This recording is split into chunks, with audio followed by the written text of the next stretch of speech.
दूर किसी जंगल में मम्मा चिड़िया अपनी बेटी गुड़िया के साथ रहती थी। मम्मा चिड़िया के घर में कोई काम करने वाला ना था। इस वजह से मम्मा चिड़िया को काम करने जाना पड़ता था। गुड़िया बेटी, अब मैं काम करने जा रही हूँ। आप अपना ख्याल रखिएगा और इधर उधर घूमने ना जाइएगा। मम्मा आप चिंता ना करें, मैं कहीं नहीं जाऊंगी। माँ, अपना घर काफी पुराना हो चुका है। अगर बारिश आएगी तो अपना घर टूट जाएगा। गुड़िया बेटी, आप घर की चिंता ना करें। मैं शाम को आते वक्त कालू जमींदार से कहकर कुछ पैसे मांगने की कोशिश करूंगी। अगर हम लोग को पैसे मिल जाएगा तो अपना घर मरम्मत करवा देंगे। इतना बात बोलकर मम्मा चिड़िया काम करने कालू जमींदार के खेत में जाती है। सुबह से शाम तक काम निपटा कर शाम को जब मम्मा चिड़िया घर आने वाली थी तभी वह पैसे मांगने कालू जमींदार के पास जाती है। कालू जमींदार जी, मुझे पैसों की बहुत जरूरत है। आप मुझे कुछ पैसे दे दीजिए। रानू चिड़िया, तुम्हें तो पता होगा मैं अभी कुछ ही महीनों पहले अपनी बेटी कलन कवि का शादी किया हूँ। सारे पैसे उसी में खर्च हो गया है।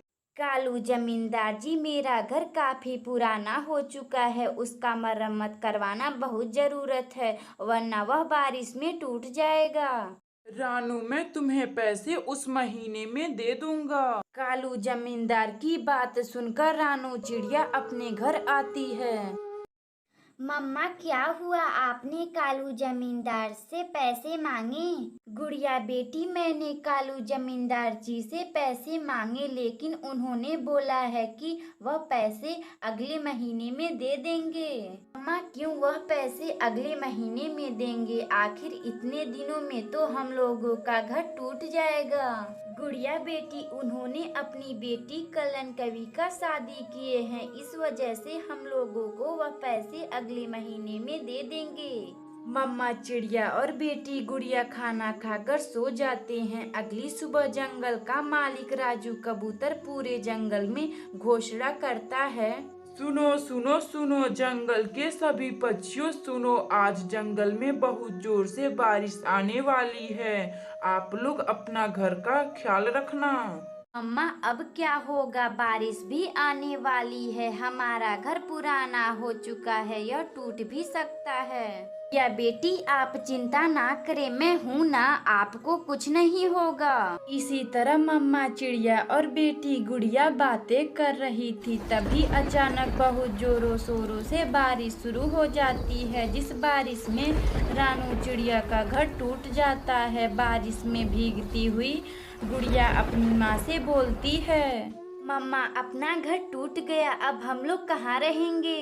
बेटी गुड़िया, आप यहीं रुके, मैं अभी कुछ करती हूँ। अभी मम्मा चिड़िया को कुछ पत्ते दिखाई देते हैं। गुड़िया बेटी, क्यों ना हम लोग इन पत्तों को इकट्ठा कर कर एक पत्ते वाला घर बनाते हैं। मम्मा, हाँ, क्यों नहीं, पत्तों वाले घर में तो हम लोगों को खूब मजा आएगा।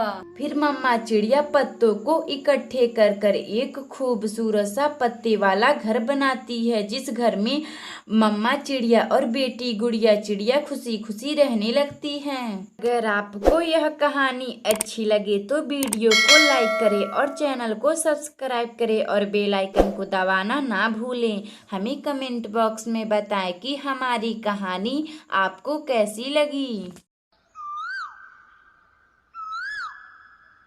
दूर किसी जंगल में मम्मा चिड़िया का नारियल पानी का दुकान था। मम्मा चिड़िया की बेटी गुड़िया जो नारियल पानी पहुंचाया करती थी। गुड़िया बेटी, आप दुकान का ध्यान रखिए, मैं जा रही हूँ नारियल लाने। हमारे दुकान पर नारियल पानी खत्म हो गया है। मम्मा, आप बेफिक्र होकर जाइए, अब जितना नारियल पानी बचा हुआ है मैं उसे बेच लूंगी। इतना बात बोलकर मम्मा चिड़िया नारियल लेने उल्लू जमींदार के पास जाती है। उल्लू जमींदार जी, आप हमें नारियल दे दे, हमारे दुकान पर नारियल खत्म होने वाला है।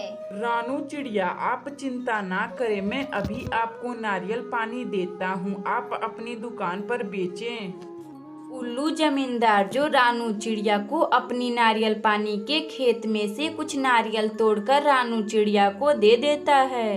उल्लू जी ये लीजिए पैसे, अब मैं चलती हूँ दुकान पर, बेटी गुड़िया मेरा राह देख रही होगी। रानू चिड़िया उल्लू जमींदार से नारियल पानी लेकर अपने दुकान पर आती है। तभी कुछ ही समय बाद दुष्ट गोरी कवि रानू चिड़िया की दुकान पर आती है। रानू चिड़िया मुझे नारियल पानी दे दो, नहीं तो मैं तुम्हारा नारियल पानी चुरा ले जाऊंगी। गोरी कवि मैं भी देखती हूँ कि तुम मेरा नारियल पानी कैसे चुराती हो। रानू चिड़िया और गोरी कवि में बहुत बहस हो जाती है और थक हार कर गोरी कवि अपने घर आती है। गोरी जी आप ऐसे नाराज क्यों हैं? बोलिए क्या हुआ?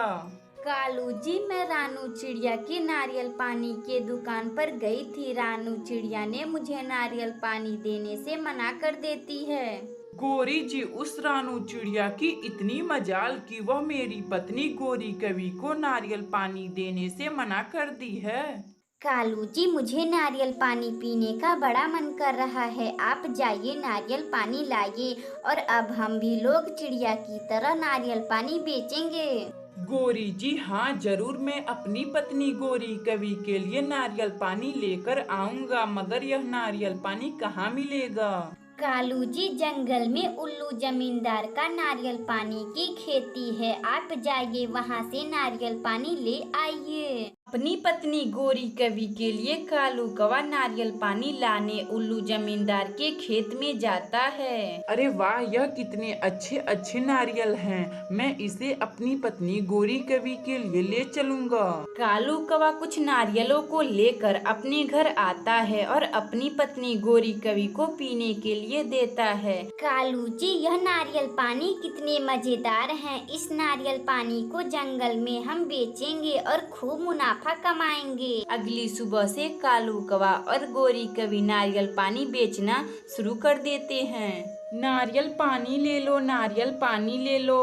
कालू कौवा और गोरी कवि के दुकान पर एक भी ग्राहक नहीं आते हैं। कालू जी हमारे दुकान पर एक भी ग्राहक नहीं आ रहे हैं, सभी ग्राहक रानू चिड़िया के दुकान पर जा रहे हैं। हाँ गोरी जी आप सही बोल रही हैं, हमें यह काम नहीं करना चाहिए।